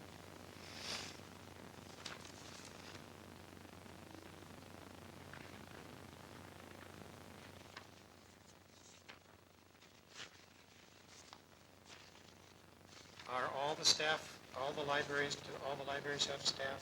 Page 4, 1.8.2.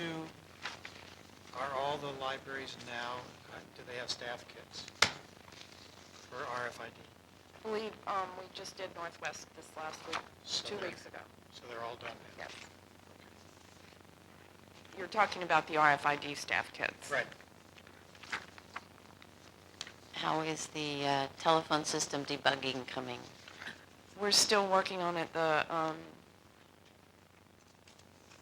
It's my understanding that the company is making some additional configuration changes to try to take care of some of the problems with dropped calls. And one of the problems we're having is getting specific examples of problems from staff. Once we get specific examples of problems, we will ask the company to send somebody in to help us resolve any of those remaining problems. But that requires information before we can ask them to come in. The system did go down, was it Thursday? It was because of a problem at the headquarters of the company, and for which they were very apologetic afterwards. Are they giving us a discount? Are they that apologetic? No, but I'll tell you, we're hardly paying anything thanks to E-rate as it is, so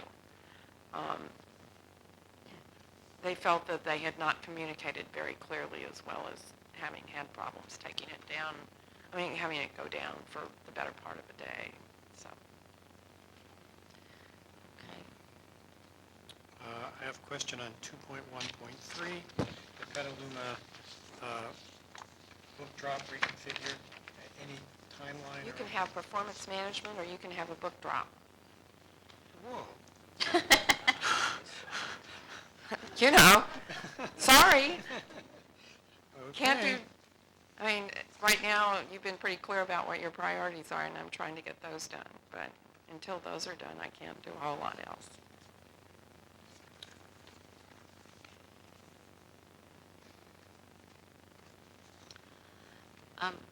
Do we have plans to expand 2.4.4, I guess, the ebook library?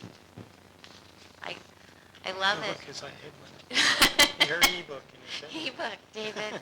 I absolutely love it, but when I go online and search available books, 4 come up. It's called materials budget. Materials budget, Are the publishers any closer to figuring out a way that we can use their ebooks without buying one every 26 loans or whatever they came up with? Oh. It seems, in fact, that the big 6 publishers are getting further and further away from reality in terms of public libraries, and I just came back from the California Library Association conference and heard several presentations about the state of the ebook industry as far as the big 6 go, and that's part of the reason you're not seeing a lot of available titles, but we are taking steps to ameliorate that on a weekly basis. When the holds queue, always put your name on a holds queue. If you don't see a title available that you want to read, put yourself down as wanting to read it, and if we hit more than a 5-to-1 ratio for any given title, we will add a copy. A copy of a piece of air that you can then access, and that's growing our collection in a way that responds to demand. In the meantime, of course, we're pursuing several other things that are very exciting that I hope to report to you on within the next couple months. Okay. But Thank you. please make requests. That really Okay. helps us grow the collection in the right way. Okay. Thank you. I did not know that. I'm going to put holds on lots of things. Okay. Additional discussion or questions on the focus and finish? I have 2 more. Yes? 3.1.1, the lab conclave. I know that these 2 comments have to do with looking to the future. We are hoping to have another one. I think we discussed that last time. But do we have a time when? We don't have a date, no. Okay. You suggested April or May, I believe, last month. Okay. April? Okay.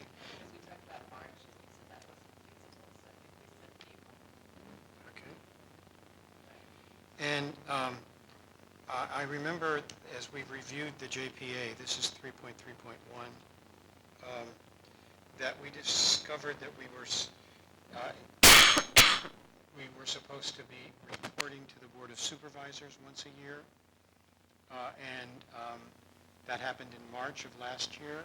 Of this Of year, this year. March 2012. Okay, is it scheduled when we may be needing to make that presentation again? No. Okay. Okay, I just don't want that to get lost. It would be after the first of the, I'm sure it would be sometime early in the next year when there'll be a new chair. Okay, that's all.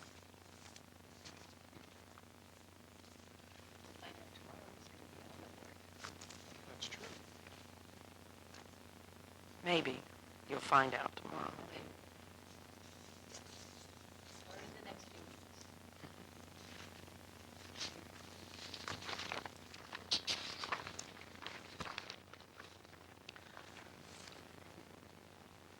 All right, public comment on focus and finish? Okay. Let's move on to the monthly activities. Which I think, I want to say that item 1 under director's activities, thank you for doing that, kind of also goes to your comment, Tim. I know that I heard from Supervisor Rabbit that they would love more communication from the commission/director on a regular basis. So the fact that you actually met with every member of the board, I think that's huge. I don't disagree. Oh, sorry.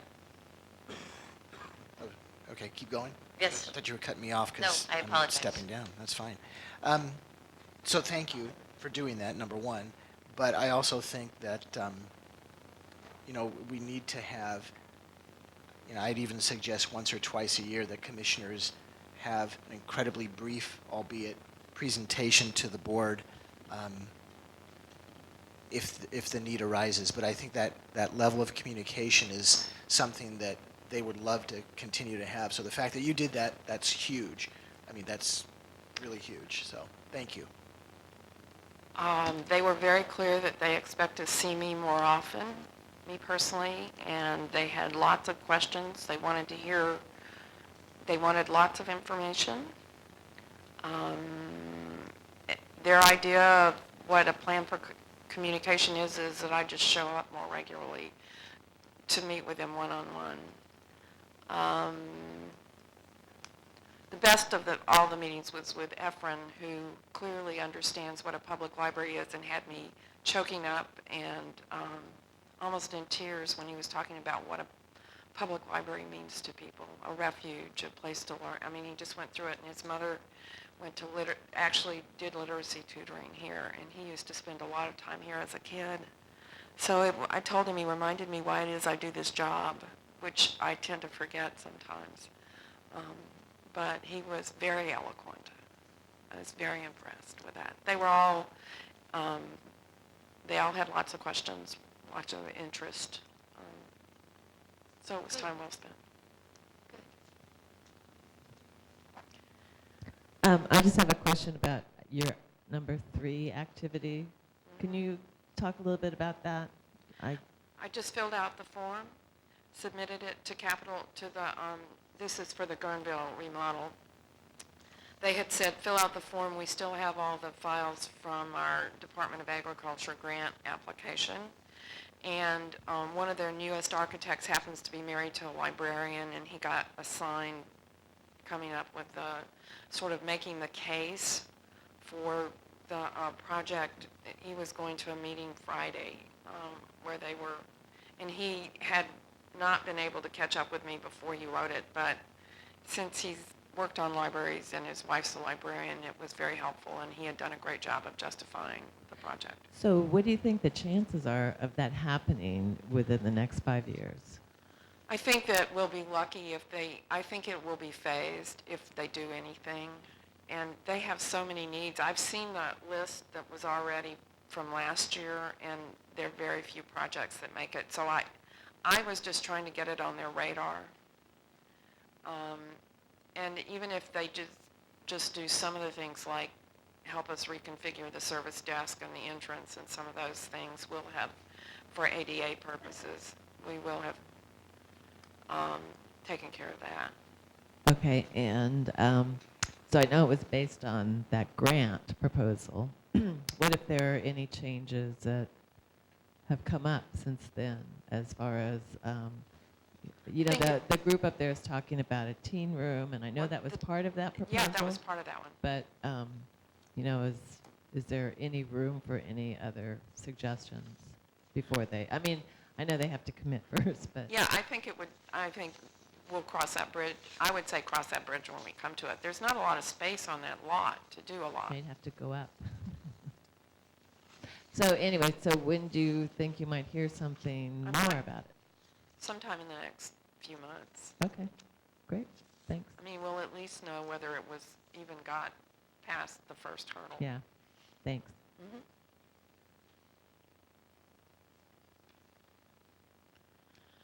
Further comments or discussion by the commission? Did you see the data on the use of ebooks? That was Yes, I did.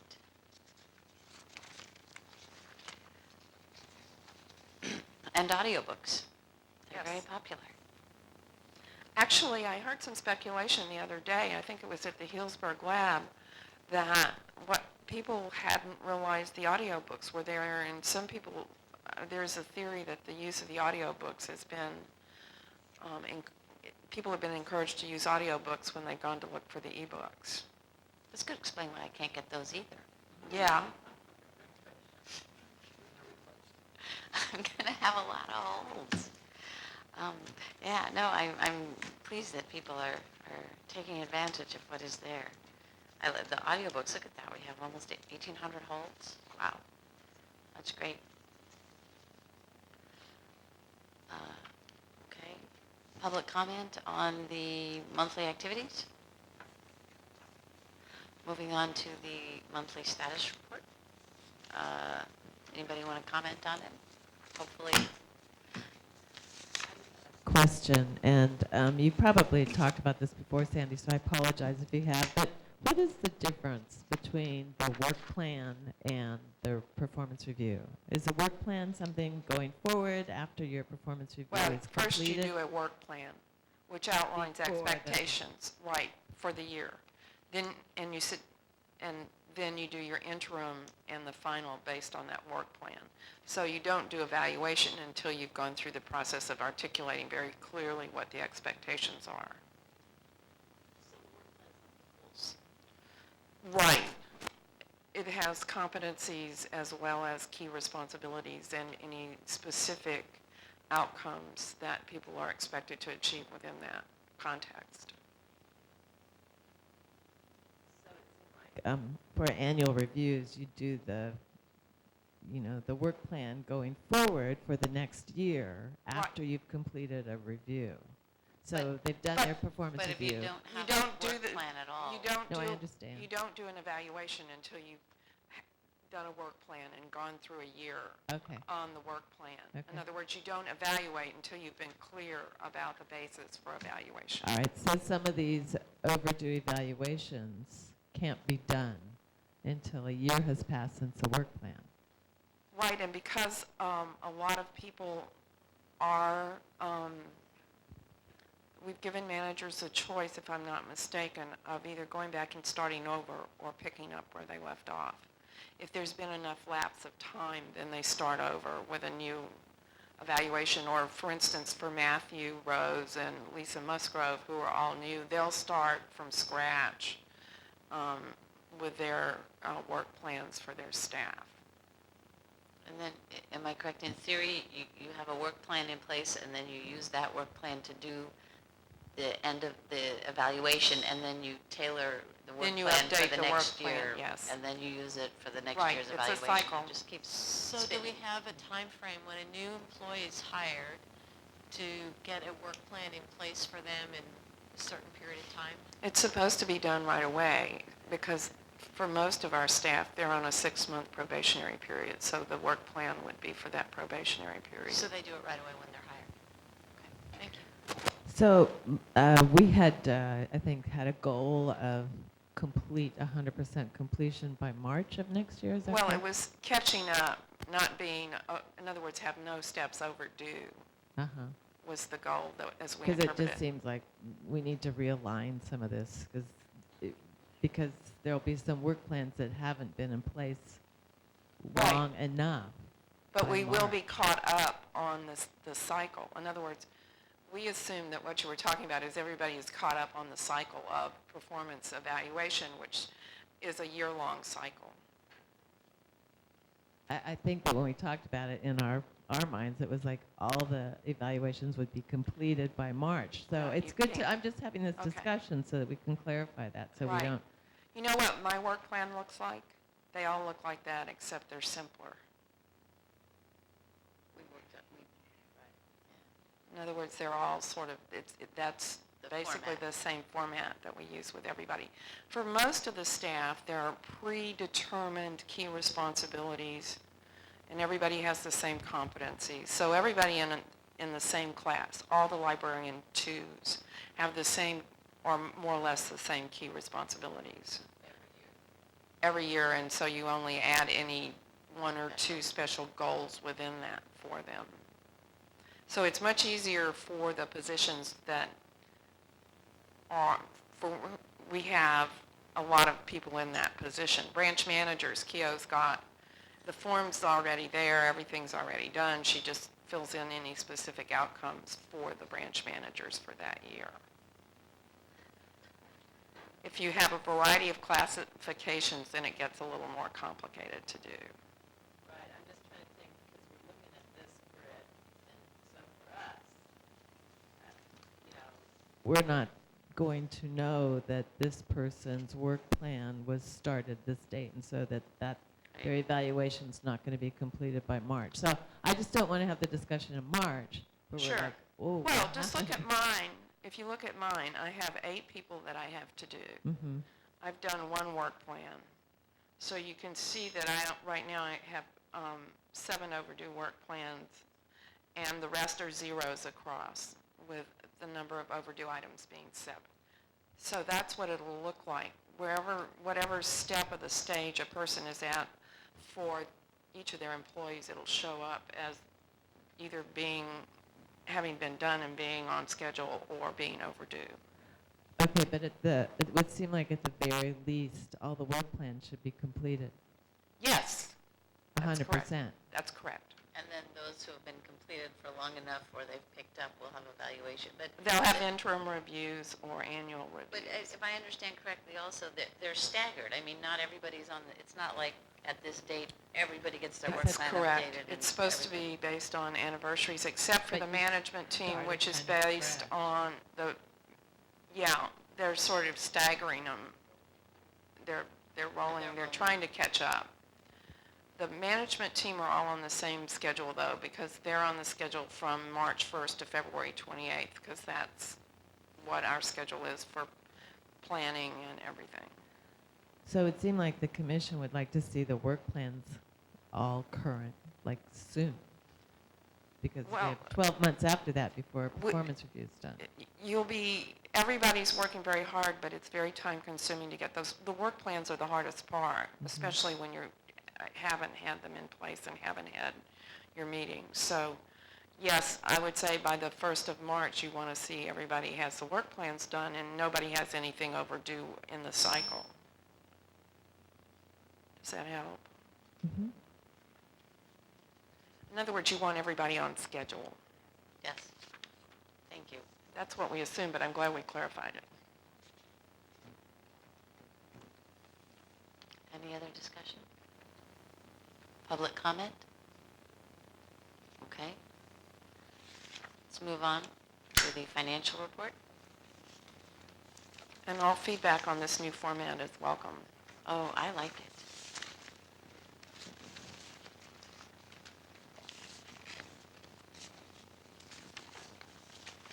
Really like the new financial layout here. Thanks. Yeah. Thank you very much. Yes, thank to, you. Team, everyone.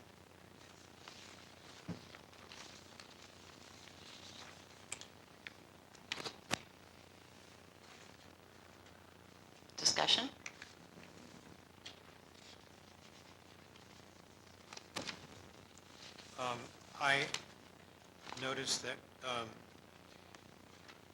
we've already used 73% of the labor negotiations budget. When do we make changes on that if we need to? When you do your mid-year review. When you do your mid-year review at the budget workshops Okay. In January? in February. February? But the good news is, even with that figure, because I looked at we're 25% through the fiscal year for the end of September, and so I'm just looking for anything over 25, grossly over 25. But the bottom line on expenditures is 21.2%. So that makes me a little calmer. But you're right. I mean, that number does kind of jump out at me. Let's remember that includes the per petition. Right, I know. It's just that And we're going to have some other things done. Are you looking at legal services? Yeah. I noticed that as well, but. Also remember, that's county council also. Right. And we took some of county council's time for the JPA. I think that's an important, to keep county council in that loop.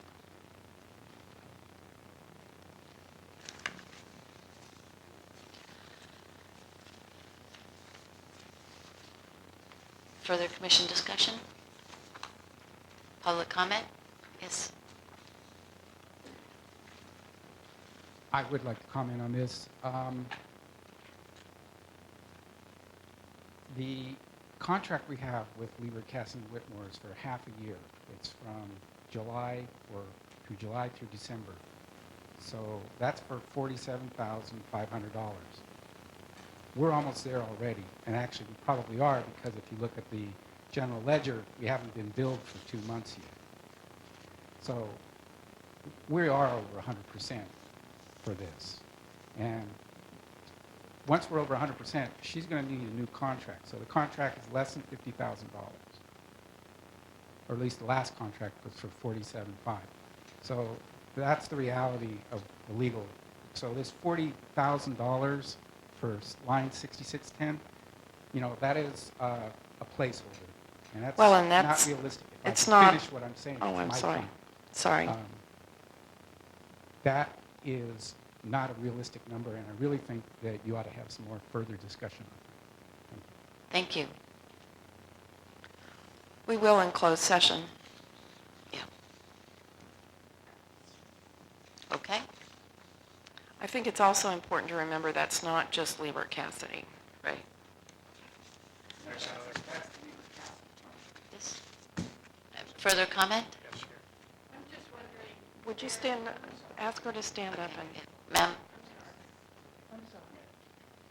I just have loved seeing the Gibson donations report and wondered where on the revenue spreadsheet it shows up. And maybe I don't have all the parts of the revenue spreadsheets, but I just couldn't find, it was just, it's there. I don't know where. Oh, actually, that's a good question. However, when you're working with governmental funds, each fund stands alone, that's right, and it's in the special revenue fund, which is a different fund than what we're reporting here. This is our operating fund activity, but that was a good question to try And to... so the revenues that come in from gifts and donations don't go into operations? No, they're in a different fund, I and see. we account for it They separately. help fund certain.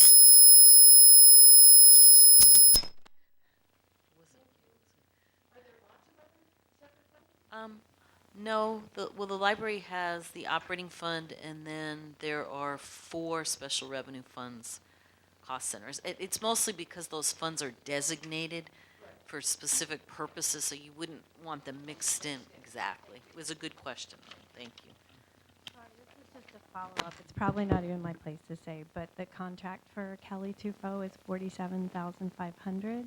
And I understand that anything under $50,000 does not have to be approved by the Library Commission, so you may not have seen it. Thanks. Further discussion? Further? Okay, let's move on to the, what is next? 10.1.5, quarterly gifts and donations. And there's some superfluous stuff that shouldn't have gotten in there, so Okay. it's really just the first page back and front. Okay.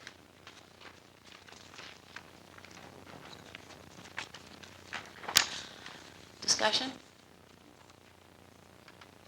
Questions? Public comment? All right. Let's move on. 10.1.6, the special revenue report. And that's simply what's currently in the special revenue funds. Right. Commission discussion? Public comment? Okay. That brings us to advisory board appointments.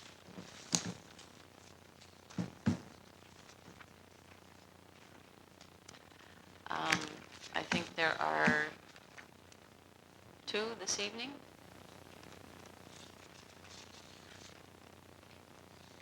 Tom, do you have one for, somebody has one for Cloverdale. Are you going to do that? Or You do Cloverdale. Susan? You and Susan. Okay.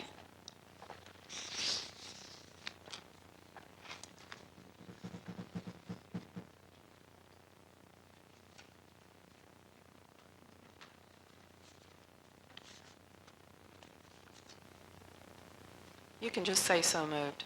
So moved that Sonoma County Library Commission appoint Susan Clark to the Cloverdale Library Advisory Board for unexpired term ending June 30th, 2014. Second? All in favor? Aye. Any opposed? Okay. And I'll go ahead and regarding the youth appointment for the Santa Rosa Library Advisory Board, I so move. Do I hear a second? Second. All in favor? Aye. Okay. Any opposed? No. Thank you. And we will go into closed session. at We're this going up to the boardroom so that Oh, they we're can moving break to the down the boardroom, video So equipment. you can break down the video equipment.